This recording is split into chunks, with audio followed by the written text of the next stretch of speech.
కొద్దినైనా బుద్ధి ఉందారా మీకు? నా ఇంటి గడప మీరు ఎట్లా ఒక్కిరిరా? నడుమురినా ఇంట్లోకెళ్ళి. అత్తమ్మ ఎప్పుడో జరిగిన గొడవ మనసులో పెట్టుకొని చెల్లెని ఇంటికి పంపిస్తలేవు. ఎట్లయినా తీసుకుపోదామని వచ్చిన. నాన్న ఇంటికాడ గొడవ కూడా ఎడుతుండు. 2 సంవత్సరాలు అవుతుంది చెల్లెని చూడక. నువ్వు ఇంత కోపంతో ఉండి ఎట్లా అత్తమ్మా? ఏయ్, నాకు జరిగిన అవమానం నేను ఎట్లా మర్చిపోతా అనుకుంటానవరా? నీ చెల్లె సచ్చినా బతికినా నా ఇంట్లోనే, అది ఎక్కడికి రాదు. మర్యాద బయటికి నడువుది.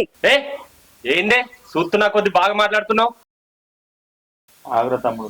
ఊకో అన్న, నీకేం తెలియదు. మనం గిట్లుంటే గట్లనే మాట్లాడతారు వాళ్ళు. రే మాటలు మంచిగా మాట్లాడు. ఏందిరా రాయే పోయాని మాట్లాడుతున్నావు?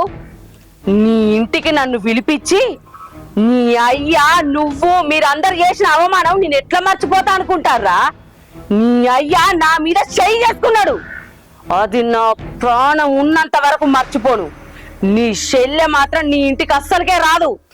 అత్తమ్మ గంత కోపం ఎందుకు అత్తమ్మ? ఏయ్, నీ చెల్లె నీ ఇంటికి రావాలంటే ఎవరి ముందు నన్ను అవమానించిర్రో వాళ్ళందరి ముందట మీరు మీ అయ్యా నా కాళ్ళు మొక్కాలే.